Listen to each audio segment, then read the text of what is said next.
Hi hello friends, എല്ലാ കൂട്ടുകാർക്കും പുതിയൊരു റിവ്യൂയിലേക്ക് സ്വാഗതം.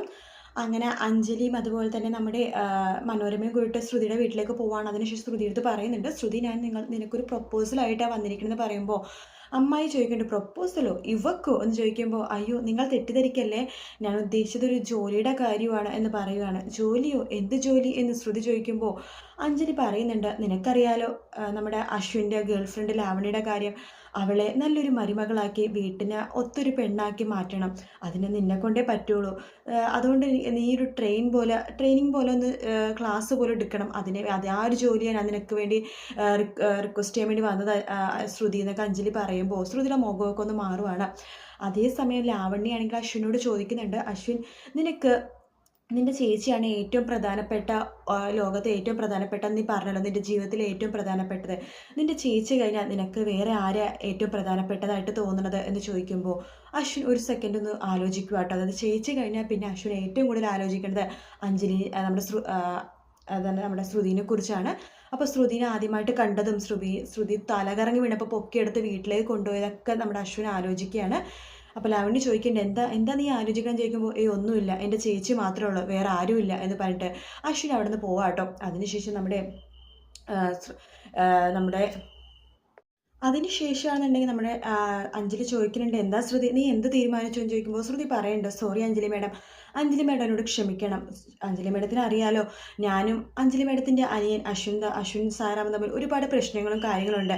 അങ്ങനെ ഇരിക്കെ അദ്ദേഹത്തിൻ്റെ വീട്ടിൽ തന്നെ വരാമെന്ന് വെച്ച് കഴിഞ്ഞാൽ എനിക്കത് പറ്റില്ല മേഡം, സോറി എന്ന് പറയുമ്പോൾ മനോരമ പറയുന്നുണ്ട്, ഇനി എന്തിനാ അഞ്ജലി നീ ഇവിടെ നിൽക്കണത്, അവൾ മുഖത്തടിച്ച പോലെ പറഞ്ഞല്ലോ പറ്റില്ല എന്ന്, നീ വരാൻ നോക്ക് എന്നിങ്ങനെ പറയുവാണ്. അല്ലെങ്കിലും നിന്നെ പറഞ്ഞാൽ മതി, ഇവരെയൊക്കെ സഹായിക്കാൻ പോയത് നിന്നെ പറഞ്ഞാൽ മതിയല്ലോ അഞ്ജലി എന്ന് പറയുമ്പോഴേക്കും അമ്മായി പെട്ടെന്ന് പൊട്ടിത്തെറിക്കുവാട്ടോ. അതേ സ്ത്രീ നിങ്ങൾ വന്നപ്പോൾ പൊന്തിൽ തുടങ്ങുക എന്ന് പറയുമ്പോഴേക്കും മനോരമ പറയുന്നുണ്ട്, നിങ്ങളിതിനെ സ്ത്രീ ആൻറ്റി എന്നൊക്കെ കുറേ ആയാലോ വിളിക്കണത്, ദേ ലുക്ക് എനിക്കൊരു പേരുണ്ട് കേട്ടോ എന്നൊക്കെ പറഞ്ഞിട്ട് പിന്നെ അവർ തമ്മിൽ ഭയങ്കര വഴക്കുകയാണ്. അപ്പം അങ്ങനെ അഞ്ജലിയും ശ്രുതി അവരെ പിടിച്ച് മാറ്റണൊക്കെ ഉണ്ട്.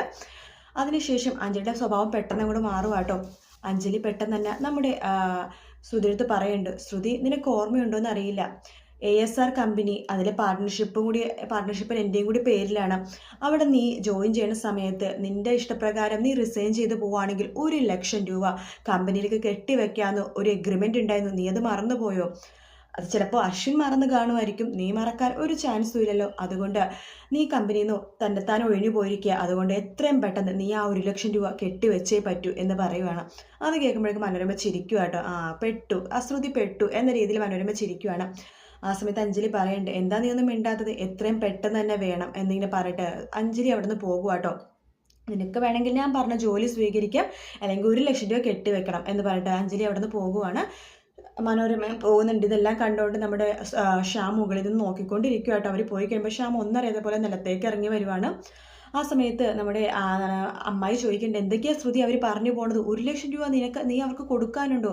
എൻ്റെ കൃഷ്ണ, ഞാൻ എന്തൊക്കെയാണ് കേൾക്കണത്, ഈ പെണ്ണെ ഞാൻ തോറ്റല്ലോ എന്നൊക്കെ പറയുമ്പോൾ ശ്യാം പറയുന്നുണ്ട്, പോട്ടെ നിങ്ങളതൊന്നും ഓർത്ത് വിഷമിക്കേണ്ട എന്നിങ്ങനെ പറയുവാണ്.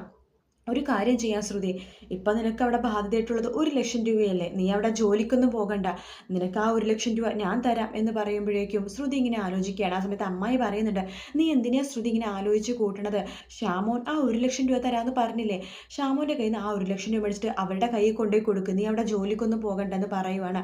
അതിനുശേഷം ശ്യാം പറയുന്നുണ്ട്, ശ്രുതി നീ ഇത് വേറെ ആരും തന്നായിട്ട് വിചാരിക്കൊന്നും വേണ്ട, നിൻ്റെ ഒരു അടുത്തൊരു ബന്ധു അല്ലെങ്കിൽ നിനക്ക് വളരെ പ്രിയപ്പെട്ട ഒരാൾ തന്നതായിട്ട് വിചാരിച്ചാൽ മതി എന്ന് പറയുവാണ്. അത് കേൾക്കുമ്പോൾ ശ്രുതിക്ക് എന്തൊരു വശപ്പശക്ക് തോന്നുവാണ്. മാത്രമല്ല ശ്രുതി അങ്ങനെ വിട്ടുകൊടുക്കാനും തയ്യാറല്ല. ശ്രുതി അങ്ങനെ ദേഷ്യത്തോടു കൂടി തന്നെ ശ്യാമിനും അമ്മായിനെയൊക്കെ മാറി മാറി നോക്കുന്നിടത്താട്ടോ ഇന്നത്തെ എപ്പിസോഡ് തീരുന്നത്. ഷോർട്ട് റിവ്യൂ ആയിട്ടാട്ടോ ഇങ്ങനെ പറഞ്ഞത്.